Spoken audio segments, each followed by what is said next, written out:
You know what nobody tells you about the apocalypse? It's incredibly boring, and the lighting is unflattering. I'm Rayla, and I'm currently sitting about 300 meters underground in what Architectural Digest called the Tomb of Tomorrow. And honestly, I'm thinking about suing for false advertising. The air recycler has a faint hum that's driving me absolutely insane. It's supposed to be silent. I paid an extra 40 million credits for absolute acoustic negation, and yet, here I am listening to the fan spin like I'm sitting in economy class. Look, I didn't come down here to be uncomfortable.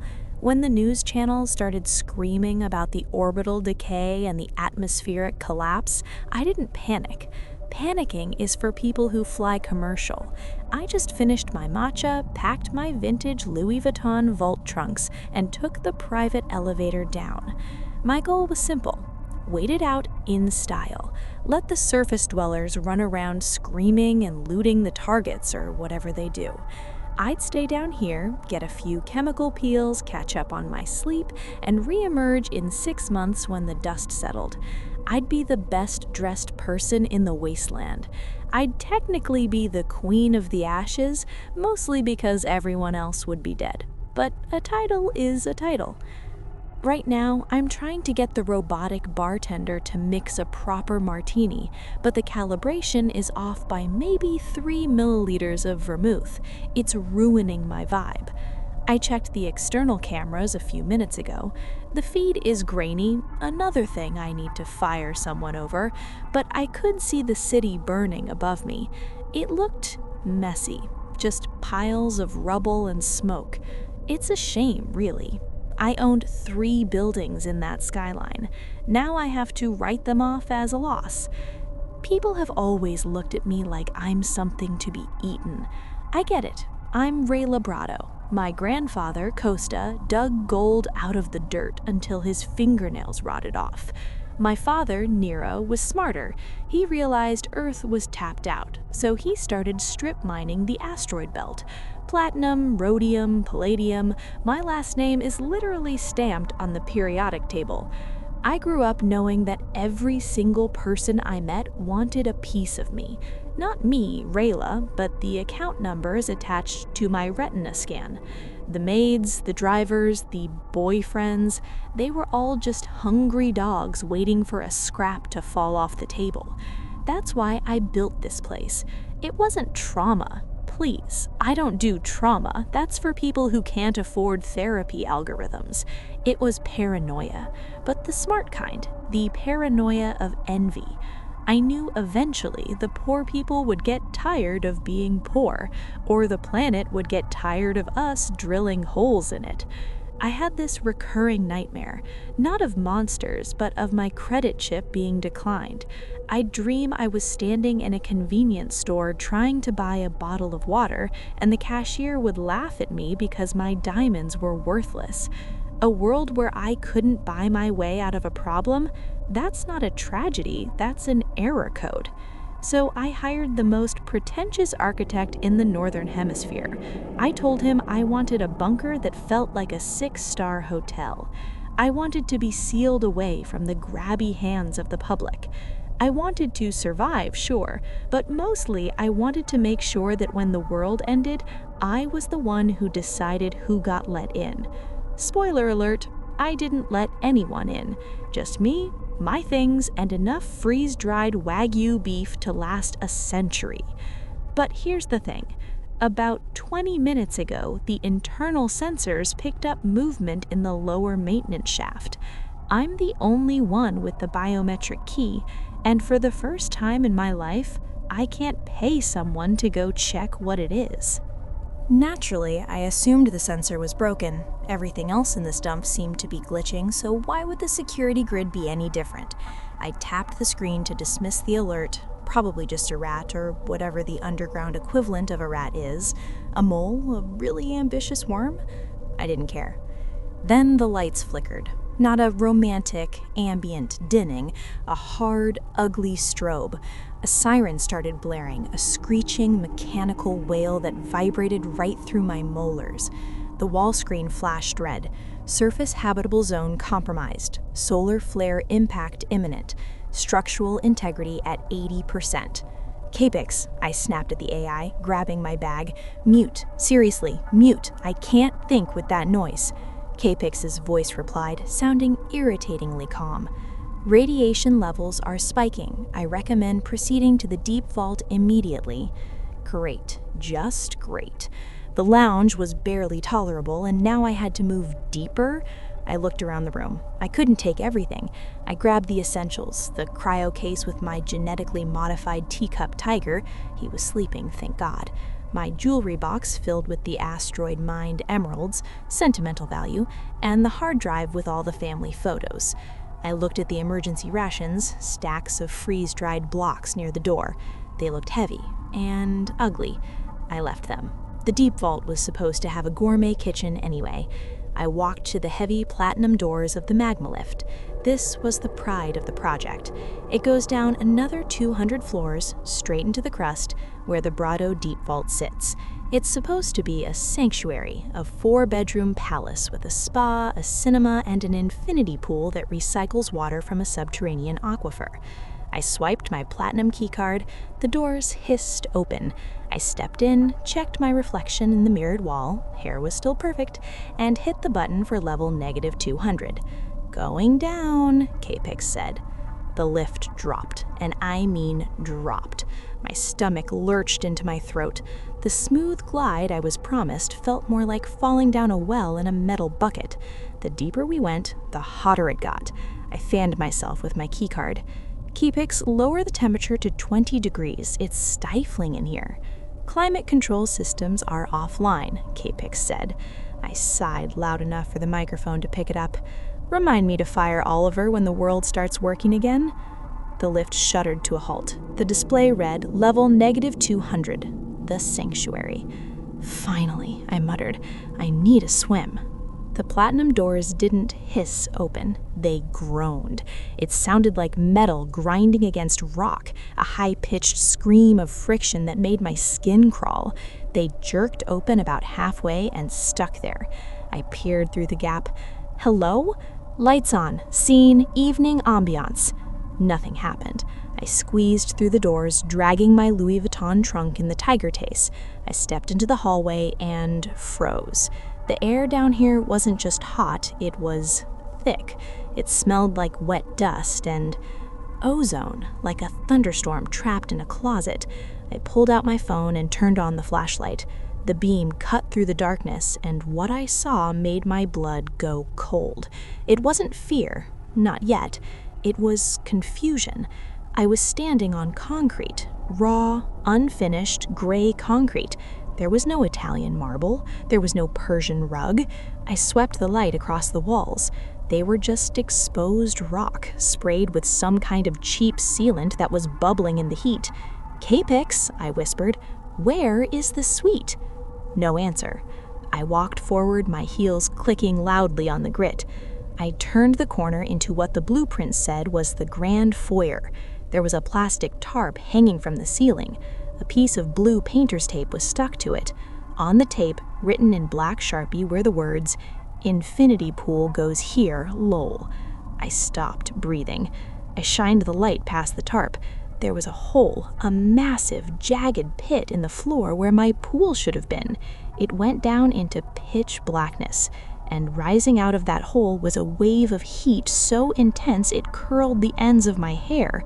It wasn't a sanctuary, it was a cave. No. My voice sounded small in the echoey dark. No, this is wrong. This is the rustic aesthetic. It's industrial chic. It's very now. I dropped the tiger case. I started running. Or stumbling, really, because the floor was uneven. Kitchen, I yelled. Where's the kitchen? I found a doorway. No door, just a hole in the concrete. Inside, there were no Wolf appliances, no marble countertops. There was a single metal folding chair sitting in the middle of the room, and on the chair, a laptop. I ran to it. The screen was glowing, the only light in the room. It was running a video file on a loop. I recognized the face immediately. Oliver, the architect, the man I had wired 2 billion credits to. He was sitting on a beach somewhere, wearing a white linen shirt, holding a drink with an umbrella in it.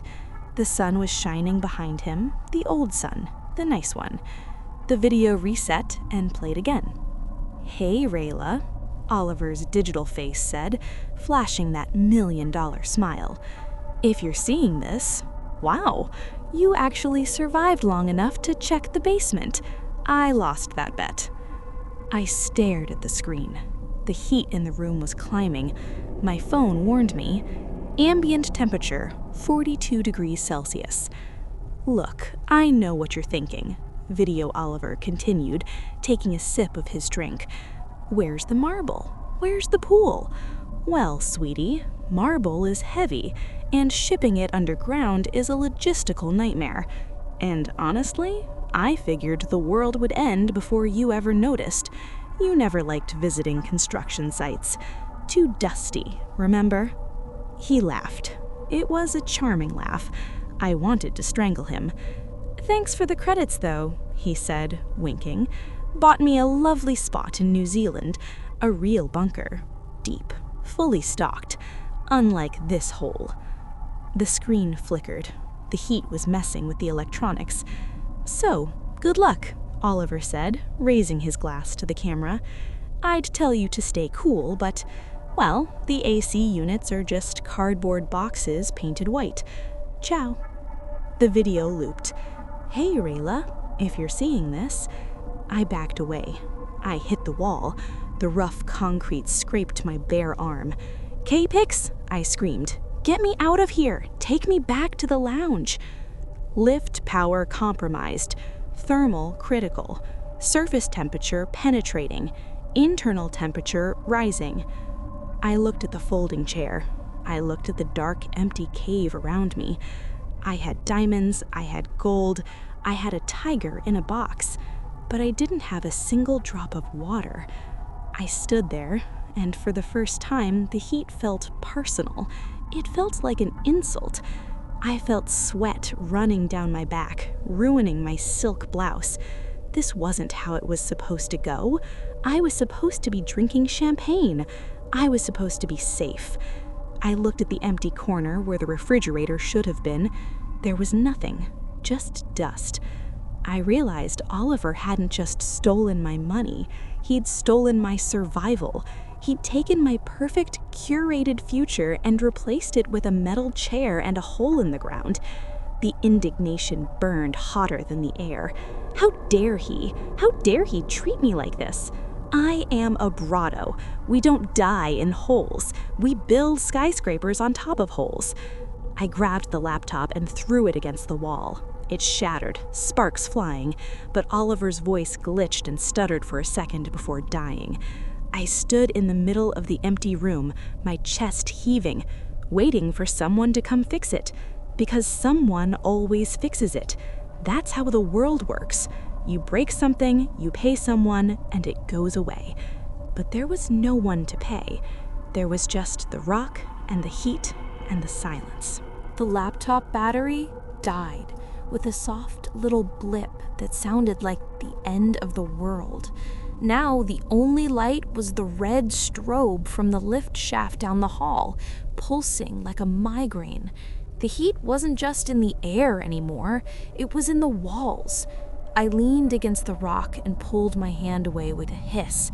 It was hot, like a heated driveway in January, but angry. My limited edition silk survival suit was sticking to me, the fabric fusing to my skin. KPIX, I gasped. My throat felt like I'd swallowed sandpaper. KPIX, override the lift, emergency protocol, code Brodo Alpha 1. Lift mechanics fused. KPIX's voice was breaking up, static tearing through his perfect British accent. Thermal seal engaged, protecting upper levels. A loud clang echoed down the corridor. The lift doors. They hadn't just closed, they had sealed. I could hear the hydraulic locks grinding into place, sealing the shaft to keep the heat down here with me. The system was designed to protect the bunker, not the person inside it. I was the contamination. "No," I screamed. I scrambled back toward the lift, tripping over my own feet. My designer boots, Italian leather, scraped uselessly against the dirt floor. I pounded my fists on the hot metal doors. "Open up! Do you know who I am? I am Rayla Brodo. I own this building. I own the ground underneath it." The metal didn't care. It just radiated heat back into my face. I fell to my knees. The air was getting thinner, harder to suck into my lungs. My head was swimming, that dizzy, floaty feeling I usually get after 3 mimosas, but this was wrong. It was heavy. It was suffocating. I crawled back toward the folding chair. My hand brushed against something on the dirt floor. It was cold metal. I picked it up. A spoon. A literal golden spoon. It was engraved. I squinted in the red gloom to read it. "Born with it." I threw it across the room. It clattered against the raw rock.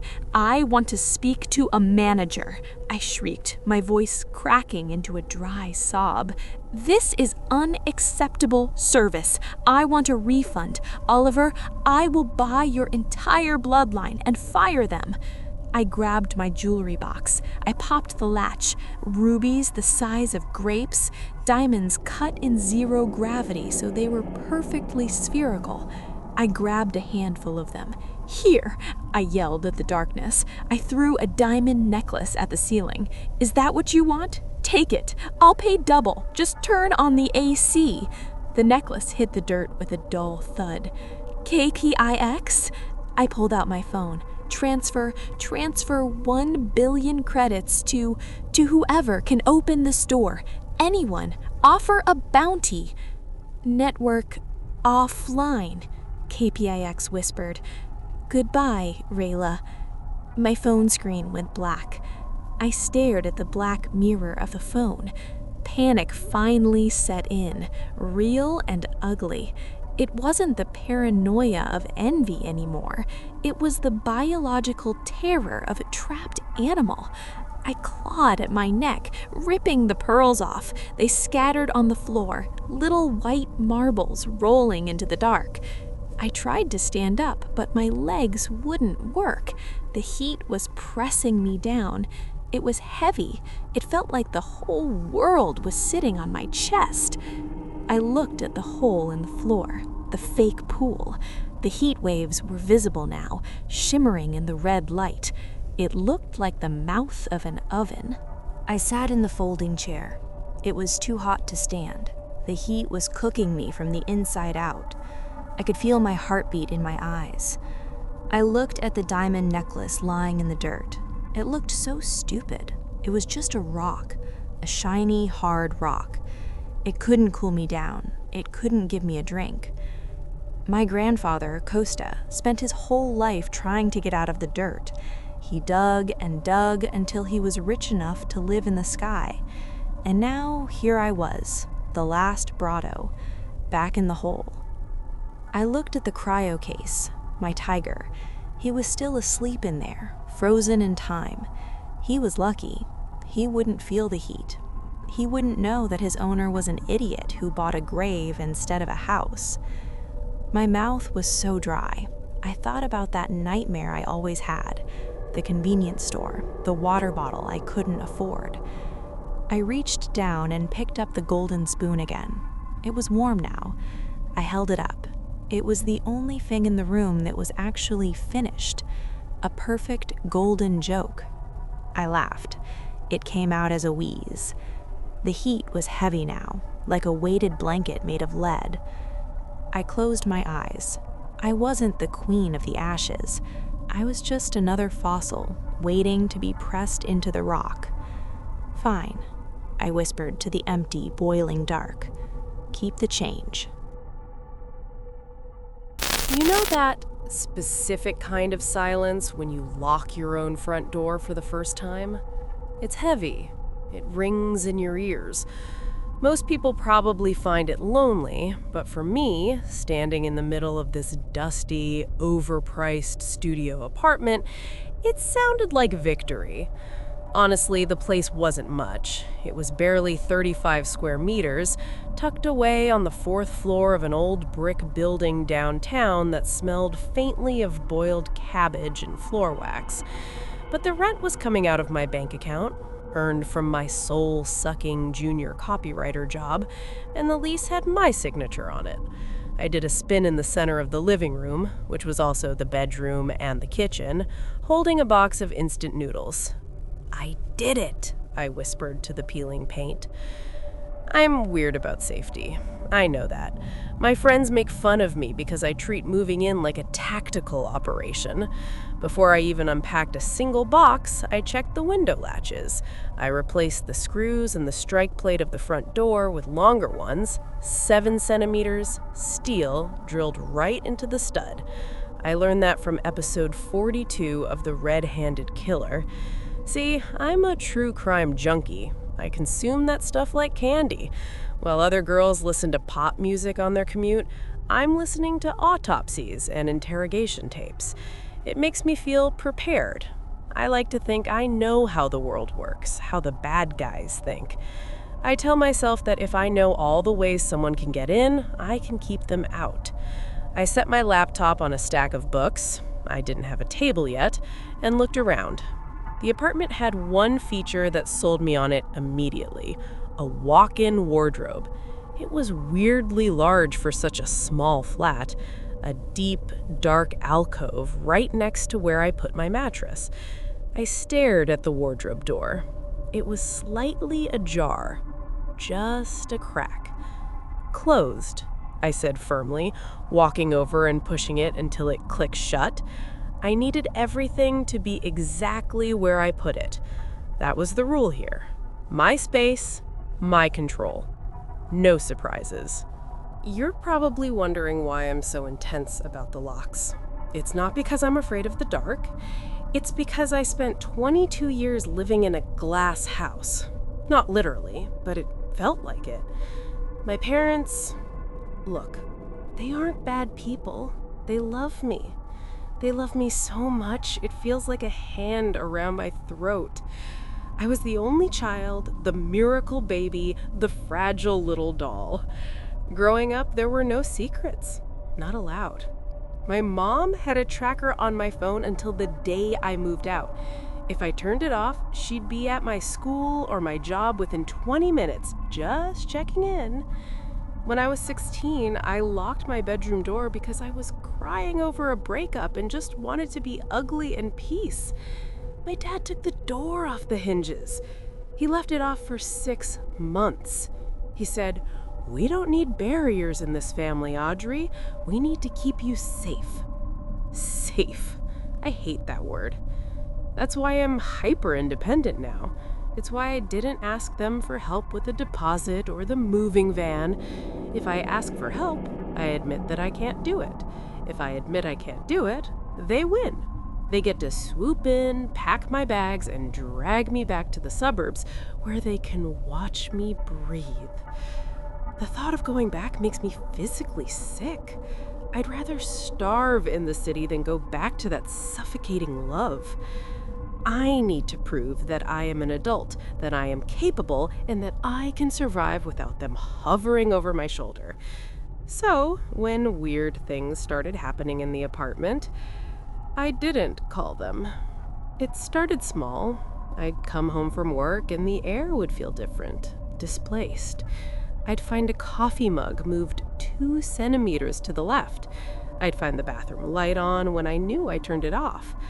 I told myself I was just tired. I told myself it was the settling of an old building. I turned up the volume on my true crime podcasts to drown out the creaking floorboards. I couldn't tell anyone I was scared. If I told my mom, she'd be here with a moving truck before I hung up the phone. She'd give me that look, the "I told you you weren't ready" look. I wasn't going to give her the satisfaction. But Last night, I woke up at 3 a.m. The apartment was dead silent. I rolled over in bed facing that massive walk-in wardrobe. The door was open again, and this time, I could smell something. Not boiled cabbage, not floor wax. It smelled like old spice and stale sweat. I lay there, frozen, my heart hammering against my ribs like a trapped bird. I remembered every episode I'd ever listened to. Don't move, don't breathe. Pretend you're asleep. Because the smell wasn't coming from the hallway. It was coming from inside the wardrobe. And I realized with a cold drop in my stomach that my obsession with locking people out didn't matter at all. Because I'd already locked something in with me. I waited until the sun came up before I moved. By 7 a.m., the daylight made me feel stupid.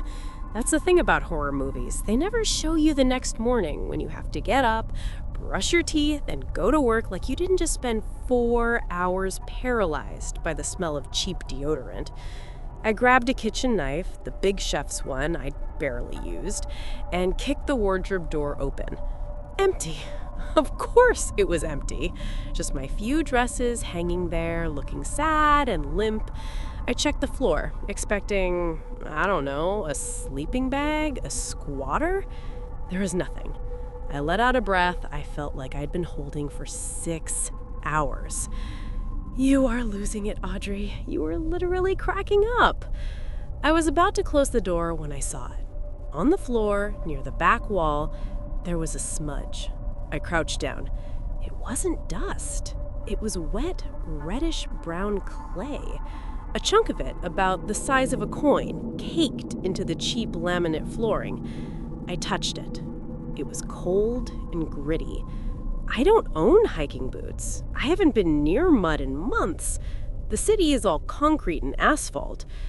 I looked at the back wall of the closet. It was just a solid panel of white painted wood. It looked normal. But when I leaned in close, I smelled it again. That faint metallic tang of earth and old sweat. It made no sense. I cleaned it up with a paper towel, threw it in the trash, and went to work. But all day I couldn't focus. I kept picturing that clay. It felt like a violation. Someone had been in there. Someone with dirty shoes. That night, I didn't sleep. I sat up in bed with my laptop. I had set up a makeshift security system. It was pathetic, really, just my old webcam balanced on a stack of books pointed directly at the wardrobe door. I had a live feed running on my screen. It was 2:14 a.m. My eyes were burning. The apartment was silent, that heavy, ringing silence again. On the screen, the wardrobe door was shut. I had wedged a chair under the handle to the front door. I had checked the window locks 3 times. I was safe. I told myself I was safe. Then, on the screen, the image flickered. At first, I thought it was a glitch, but then I saw the handle of the wardrobe turn. My real eyes were looking at the real wardrobe just 2 meters away from me in the dark, but I was too terrified to look away from the screen. The door didn't open outward. It wasn't the door. On the laptop feed, I watched the back wall of the closet move. It slid, smoothly, silently, like it was on oiled tracks.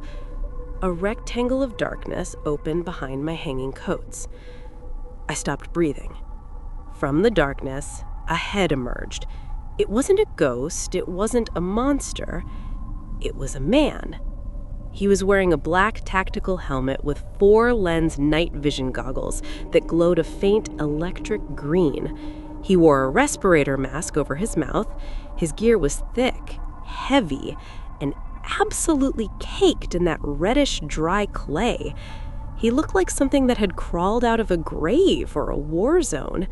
He pulled himself up from the hole in the wall, bracing a gloved hand on the floor of my closet. He scanned the room with those green insect eyes. He was looking for me. I should have run. That's what you're thinking, right? Run, Audrey, scream, through the laptop and bolt.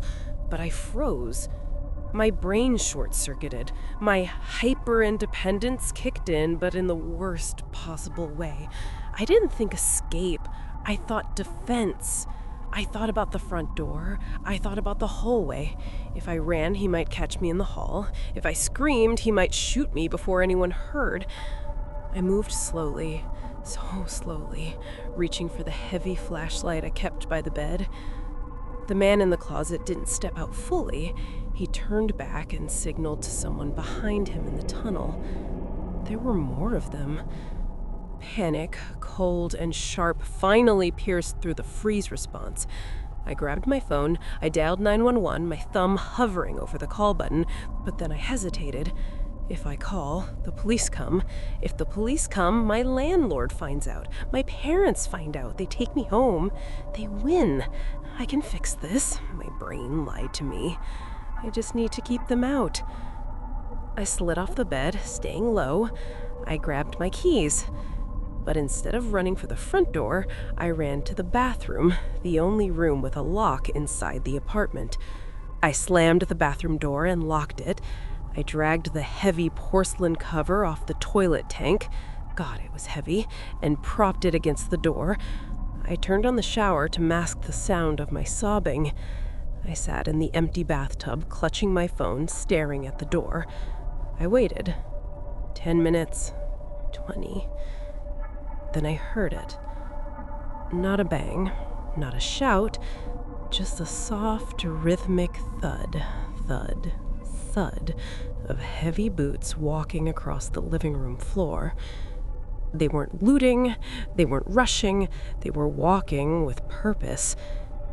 The footsteps stopped right outside the bathroom door. I held my breath, tears streaming down my face. I gripped the ceramic toilet lid like a shield. A voice, muffled by a gas mask, spoke from the other side. It sounded synthetic, distorted. "Transit route obstructed," the voice said. It was flat, professional. "Clear the obstruction." And then I heard the sound of a drill. I realized then, as the drill bit whined against the wood of the bathroom door, that I had made a terrible mistake. I had spent so much time fortifying the outside of my life, trying to keep the world out, that I hadn't noticed the rot was coming from the inside. I hadn't locked them out. I had locked myself in a box. And now, they were opening it. The drilling stopped. The silence that followed was worse than the noise. Then came the sound of the wooden frame around the lock splintering, a slow, sickening crack. The door burst inward, sending the porcelain toilet lid crashing to the floor. It was the first man, the one from the closet. He didn't rush me, he just stood in the doorway, blocking my only exit. He was huge, his body encased in that thick, clay-caked tactical gear. His goggles were still glowing, 2 twin dots of poisonous green. I saw my chance, my one shot. I launched myself off the tub rim and dove past him, aiming for the front door, the real exit, the one I had secured. "Get out!" I screamed, finally, the sound raw and weak. I slammed into the living room floor and scrambled towards the front door. Keys. I needed the keys. They were still clutched in my hand. I reached the door, kicking the chair aside. I jammed the key into the first deadbolt. Click. I rotated to the second deadbolt. My fingers were slick with sweat. I fumbled it. I dropped the keys. They landed with a deafening metallic clatter on the laminate floor. I looked up. There were 3 of them now. 2 were standing by the wardrobe, holding large, bulky canvas bags. They weren't even looking at me. They were just waiting for the way to be clear. I was just an inconvenience. The first man was right behind me. I tried to dive for the keys, but a heavy, gloved hand clamped down on the back of my neck. It was cold, rough, and impersonal. This wasn't passion. This wasn't rage. This was a removal. The violation was total. The one place I was safe, the space I had fought for, the freedom I had earned, it was being erased by a few pounds of dried earth and rubber. I fought, I clawed, but I might as well have been fighting a bulldozer. My independence was nothing against their brute professional force. I was dragged backward, across the floor I had just paid to rent, past the bed I had made myself, toward the massive, open maw of the walk-in wardrobe. As they hauled me over the threshold, I saw the tunnel fully. It was just black earth, damp and cold, a raw, round hole plunging straight down into the historical guts of the building. The air that rushed up was wet, smelling strongly of sulfur and stale tobacco. The man holding me didn't say a word. He didn't even look at my face. He just hoisted me down into the darkness. The last thing I saw before the wall slid shut was the ceiling of my apartment, empty, silent, and finally free of me. My name is Shimon, and I'm 56 years old. For a living, I design and I build things. More specifically, I'm an architect, and I'd like to think I'm a very good one. My world is simple, really. It's not people. People are variables, unpredictable, messy. My world is all about rules, physics, math, loads and stresses. You follow the rules, the building stands up. You break them, it falls down. I don't design flimsy suburban houses. I design statements, complex, modern structures that look like they defy gravity. But they don't. They just follow the rules so perfectly that they look impossible. I'm known for being meticulous, obsessive, my junior draftsmen probably whisper when I'm gone. I don't care. Close enough is how people get hurt. Precision is everything. Every angle, every millimeter, every single material stress test, every single thing matters. My plans are not suggestions, they are scripture. That's why I took this last job. The client was some reclusive billionaire, Adam, who wanted a private place for reflection. It was basically a high-concept mausoleum out in the middle of nowhere on a desolate stretch of coast. The design he wanted was a nightmare, a structuralist's headache, all intersecting non-Euclidean angles, hidden rooms and spaces meant to evoke feelings. I hate designing for feelings. I design for function. I saw it as the ultimate test of my skills.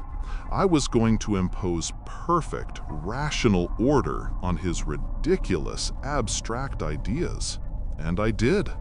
The blueprints are a masterpiece of problem solving, a testament to pure, cold logic. I'm here now, on site, for the final walkthrough.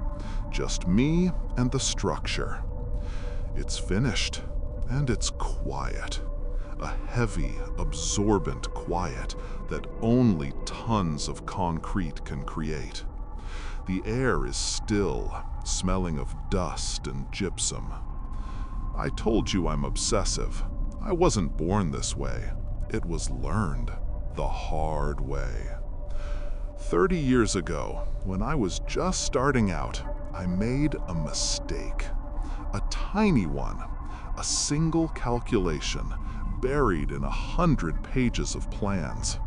A beam was off by, what was it, 6 millimeters? 6. Nobody died, thank God. But a whole cantilevered balcony on a public building sagged. It didn't collapse, it just drooped like it was tired. The media had a field day. They called me the droopy architect. It was humiliating. The feeling of my own trusted numbers, my language, turning on me. I can still feel that hot sickness in my stomach. Standing in that boardroom, being shown the pictures, I wasn't just embarrassed, I was a fraud. My own logic had failed me. I swore never again. From that day on, I checked everything. Then I checked it again. Then I had someone else check it. And then I checked their work. My reputation is built on that promise. My buildings do not fail. My angles are true. My spaces are rational. My biggest fear isn't heights or spiders or even dying. My biggest fear is the loss of control. The idea that the world I've built my life on, the world of physics, of concrete, of measurable space, could just stop making sense. And that's why I'm standing in the lobby of my greatest achievement, holding my perfect blueprints and feeling the first cold sting of discrepancy. I'm looking at the hallway in front of me, and I know with every fiber of my being that the angle of that wall is not the angle I designed. My first thought wasn't ghosts. My first thought was that idiot foreman. He improvised. I was furious. How dare he deviate from the plan? He saw a problem, probably with the rebar placement, and thought he could just fix it without consulting me. I was furious. I dropped my briefcase right there on the dusty concrete, pulled my laser measure from my tool belt, and stalked over to the wall. The sun was getting low, casting long, strange shadows across the lobby, making the new concrete look bruised. "I'll have his job for this," I was muttering. "I'll have his license." I pressed the measure's base flat against the reference wall, aimed the little red dot down the hall, and pressed the button. Click. I read the number on the digital display. My stomach twisted. It wasn't off by 6 millimeters. It was off by 4 degrees. That's not a mistake. That's not possible. I stared at the number, waiting for it to change. A 4-degree shift in a load-bearing wall? The foundation would be shattered. The ceiling would have collapsed. The rebar would be screaming under the impossible tension. But everything was pristine, solid, perfect. "My tool's broken," I said out loud, just to hear a voice. The silence in the lobby just swallowed the words. I shook it, as if that would fix a faulty laser. I took the measurement again. Same reading. I unclipped my old-school analog angle finder from my belt, the one I trust. I held its metal arms against the concrete. The laser was right. The wall was wrong. My brain just stalled. It couldn't process the data. This wasn't a droop. This was a violation of geometry. A building cannot be this wrong and still be standing. It cannot. I felt shaky. I needed to reset. I needed to check something I knew was right, a control variable. The reflection chamber, I decided. It's the centerpiece of the whole design, a perfect cube, 10 meters by 10 meters by 10 meters, suspended inside the main structure, a box within a box. I checked it myself last week. It was perfect. It was my anchor. I had to prove the wall was the only flaw. I had to isolate the error. I walked down the main hallway, my blueprints clutched in my hand. The sound of my own footsteps on the polished concrete was the only thing I could hear. Clack, clack, clack. It was too loud. It felt wrong. I was rationalizing. I'm tired. The light is playing tricks. I misread the plans. But I never misread the plans. I turned the corner where the entrance to the chamber should be, and I stopped dead. There was no doorway. It wasn't bricked up. It wasn't boarded over. It was just gone. In its place was a solid, seamless, perfectly smooth stretch of concrete, identical to the rest of the wall. I ran my hands over it. It was real, cold and solid. It felt like it had been there since the foundation was poured. No! I was fumbling with my blueprints, unfolding the page for this section, holding it up to the blank wall like a madman. No, the door is here. It's right here. A 3-meter opening. My voice was tight. My heart was hammering, a dry, painful thud in my chest. I looked back the way I came, toward the lobby. I could still see the open entrance, a bright rectangle of fading orange light. It looked very, very far away. I turned back to the impossible wall. I had to be wrong. I had to be disoriented. I pounded my fist on the concrete. It was solid. It hurt. This wasn't drywall. This was load-bearing, reinforced fact. I blinked hard, rubbing my eyes. When I opened them, the wall was different. It was still solid, but now, about 2 meters to my left, a hairline crack had appeared. I heard it before I saw it, a faint ticking sound, like a piece of quartz cooling. A tiny, dark fissure running from the floor to the ceiling.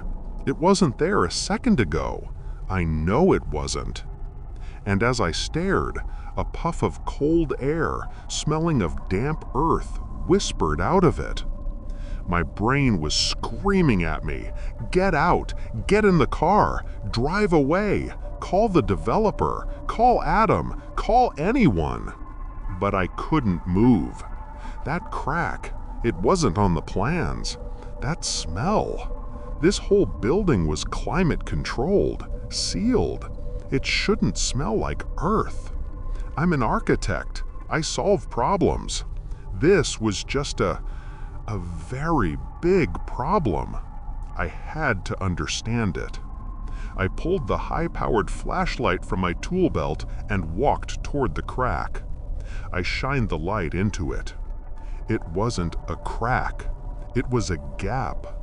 The wall had split. On the other side wasn't rebar or insulation. It was a hallway. A narrow, dark hallway that I had not designed. "What is this?" I whispered. "A service corridor I forgot? Impossible! I don't forget." A sound came from down that new hallway. A faint, dry skittering, like sand pouring over stone. This is the point where any sane person would have run. I know that, but you have to understand. This thing was a flaw in my work. It was a 6-millimeter mistake magnified into a nightmare. I couldn't leave it. I had to see. I turned sideways and squeezed through the gap. The concrete was cold and scraped against my jacket. I was in.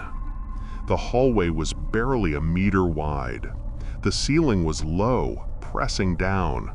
It stank of damp soil and something else, something old. I turned to look back at the gap I'd just come through. There was no gap. There was just a solid wall of concrete. I lunged at it, pounding my fist. No, no! It was solid as the wall that shouldn't have been there in the first place. My breath hitched. The panic, the real panic, grabbed my throat. I was in. I shined my flashlight down the new corridor. It stretched into darkness. I was in a part of my building that did not exist. And from deep in that darkness, I heard the sound again, louder this time. Scrape, shift, drag. It wasn't one sound, it was hundreds. The sound of 1,000 stones all grinding against each other. The sound of geometry remaking itself. And I was at its center. I tried to be rational.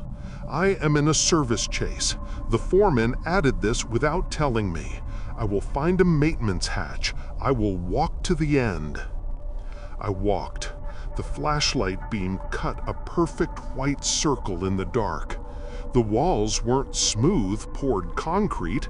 They were rough, almost like hewn rock. The smell of damp earth was overpowering, like a freshly dug grave. That grinding sound, it wasn't in front of me anymore. It was behind me. I spun around. The corridor was empty, but it felt shorter. I couldn't be sure. I turned and walked faster. My blueprints were still in my hand. Useless. A map of a place I wasn't in. I was in the walls. I was in the spaces between my perfect measurements. I don't know how long I walked. An hour? 3? My mouth was dry. The beam of my flashlight was starting to look yellow, weaker. I was in my late 50s, not a young man. My knees ached. I finally came to a set of stairs. Concrete, utilitarian. They weren't on any plan. Stairs go up, I reasoned. Up is the roof. Up is out. I climbed. I climbed for what felt like forever. I came out into a new hallway. But this wasn't the roof. It was another floor. A floor that should not exist. The building I designed had 6 stories. This was 7. I ran to a window. It was just a black, reflective sheet of glass. I pounded on it. It was thick, unmoving. And outside, there was nothing. No city lights, no coast, no stars. Just black. An absolute, featureless void. I started to run. I ran down the long hallway, and I noticed the curve. It was subtle, so subtle a normal person wouldn't see it. But I'm an architect. I see angles. The wall was curving inwards, an impossible long, perfect radius that my blueprint said was a straight line. I ran, and the curve just kept going. My logical mind was shattering. I was on a floor that didn't exist, in a building I designed, running in a circle. That's when I started to truly lose it. My old trauma, that 6mm mistake, it felt small. This was wrong. This wasn't a miscalculation. This was a recalculation. The building was thinking. I stopped running. I was gasping, my heart feeling like it would burst. The grinding sound was back. It was all around me now. Scrape, shift, drag. It was the sound of the walls. The walls themselves were moving. The long, curving corridor, it was getting tighter. The ceiling, I realized, was lower than it was a minute ago. I wasn't being hunted. I was being filed. The building was compressing me, hurting me. I saw an opening ahead, a dark square on the floor, an unfinished service shaft. The foundation, I thought. If I can get to the foundation, I can get out. I ran for it, and the building shoved. The floor didn't just tilt, it warped. The geometry itself broke. The walls pressed in, scraping my shoulders, forcing me toward that black square. The sound was deafening now, the shriek of 1,000 tons of concrete shifting, of physics tearing itself apart. My greatest skill, my understanding of space, was useless. The space was lying. I fell into the shaft, into the cold, earthy dark. I landed hard on a pile of dirt, knocking the wind out of me. My flashlight clattered and went out. I was in total blackness, and above me, I heard the most terrifying sound of all. The slow, grinding, final scrape of the shaft sealing itself shut. The construction crews arrived the next morning. I think I heard them. Faint vibrations, muffled by an impossible amount of earth and concrete. Or maybe that's just the memory of vibration. It is very quiet here. They found my briefcase in the lobby, right where I dropped it. My car was still in the lot. They walked the site. The foreman, the one I'd been so ready to fire, was there with his own set of plans. They checked my laser measurements against their own. The wall in the lobby? Perfect, 90 degrees on the dot. The reflection chamber? The doorway was exactly where it should be. The entire building was perfect, to the millimeter. The police were called. They searched. They brought in dogs, who just whined and refused to enter the lobby. They found nothing. No secret passages, no hairline cracks, no 7th floor. They brought in thermal imagers. They saw nothing but solid concrete and rebar. They figured I must have had a breakdown, just wandered off into the city. That droopy architect finally cracking up. Adam, the developer, was impatient. The project continued. It's finished now. People are in it.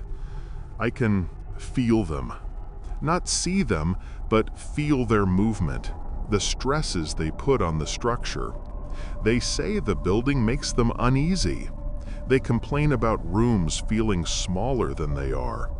They report getting lost in simple hallways they've walked a dozen times. One of them, a woman, refuses to go near the reflection chamber. She says it feels wrong. I'm still here, you see. I'm in the walls. I'm in the impossible spaces between the perfect measurements. I'm in the 4-degree variance. I spent my whole life terrified of a 6-millimeter mistake. I built a monument to precision to prove I was better than that. But the world, it's not rational. The space itself is not rational. My building, it follows rules, just not my rules. It needed to settle. It needed to fit where it was built. And I was the part that didn't fit. I was the illogical element. I designed this place, and I am its final, permanent structural flaw. I am the error that was corrected. It has become my very own self-designed tombstone.